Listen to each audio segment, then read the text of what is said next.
Today, we're diving into the secret sauce that can take your dialogue from flat to fabulous, the power of tags and beats. Picture this. You're reading a story, and the characters are talking, but you can't quite tell who's saying what, or how they're feeling. The conversation feels like a ping-pong match, with the ball bouncing back and forth between two blank-faced players. Not exactly riveting, right? That's where tags and beats come in. They're like the secret ingredients that can transform your dialogue from a bland bowl of oatmeal into a spicy, sizzling fajita platter. By the end of this video, you'll have a whole new appreciation for these unsung heroes of dialogue. You'll know how to use tags to clarify who's speaking without distracting from the words themselves. And you'll see how beats can add depth, nuance, and personality to your characters, making them feel like real people having real conversations. So, let's start with the basics. What exactly are tags and beats? Dialogue tags are those little phrases that attribute a line of dialogue to a specific speaker. Things like, he said, she asked, they whispered. They're like little signposts that help the reader keep track of who's talking. But here's the thing. When it comes to tags, less is often more. You don't want to pepper your dialogue with a bunch of fancy verbs like exclaimed, shouted, or interjected. Why? Because those flashy tags can actually distract from the dialogue itself. They're like a neon sign flashing, "Look at me, I'm writing," instead of letting the character's words speak for themselves.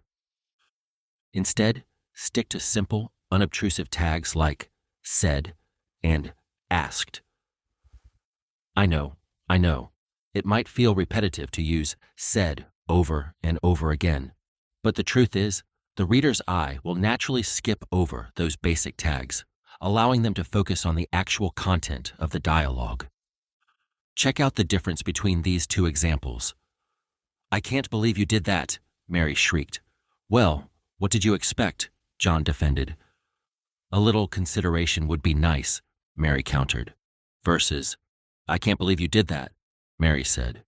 Well, what did you expect? John asked. A little consideration would be nice. In the first example, the tags are doing all the heavy lifting, telling us exactly how the characters are feeling. But in the second example, the dialogue itself conveys the emotion. We can hear the anger and frustration in Mary's words and the defensiveness in John's, without being hit over the head with it.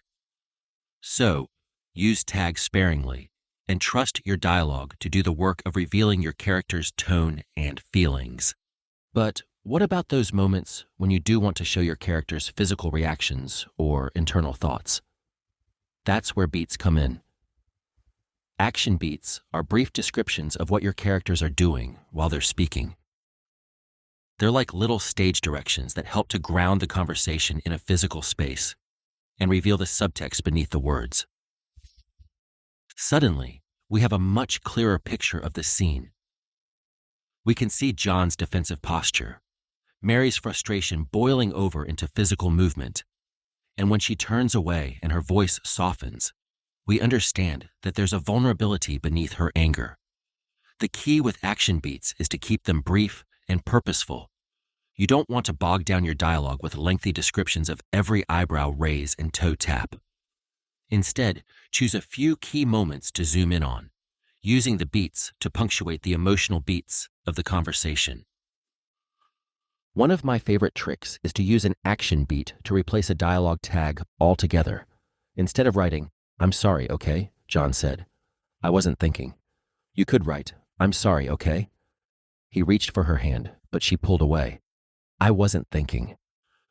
In the second example, the action itself is attributing the dialogue to John, while also revealing the tender gesture of apology and Mary's reluctance to accept it. It's a way of showing, not telling, the underlying dynamics between the characters. So, how do you find the right balance between tags and beats? The key is to vary your approach from line to line, using a mix of simple tags, action beats, and untagged dialogue to create a pleasing, natural rhythm. A good rule of thumb is to aim for one tag or beat every 3 to 4 lines of dialogue. That way, you're giving the reader just enough guidance to follow the conversation without overloading them with unnecessary information. And here's a pro tip. Read your dialogue out loud. It's the best way to catch awkward rhythms, repetitive structures, or clunky phrasing. If it feels unnatural or hard to follow when you're speaking it, chances are it will feel that way to your reader too. Let's take one more look at our example exchange, this time with a balanced mix of tags and beats.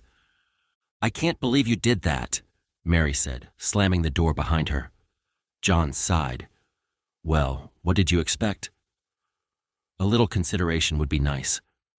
He reached for her hand, but she pulled away. "I'm sorry, okay? I wasn't thinking." See how the tags and beats work together to create a sense of flow and pacing. The opening tag, Mary said, lets us know who's speaking, while the accompanying beat, slamming the door behind her, conveys her anger and frustration.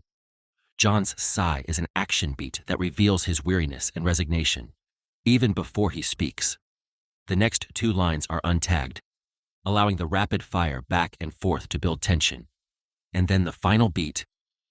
He reached for her hand, but she pulled away, slows things down and adds a new layer of emotional complexity to the exchange. That, my friends, is the power of tags and beats in action. When you wield them with purpose and precision, you can create dialogue that doesn't just convey information, but truly brings your characters to life on the page. So, as you're crafting your own stories, remember, tags are your friend, but use them judiciously. Beats are your secret weapon for revealing character and creating rhythm. And when you find the right balance between the two, your dialogue will sparkle with personality and authenticity.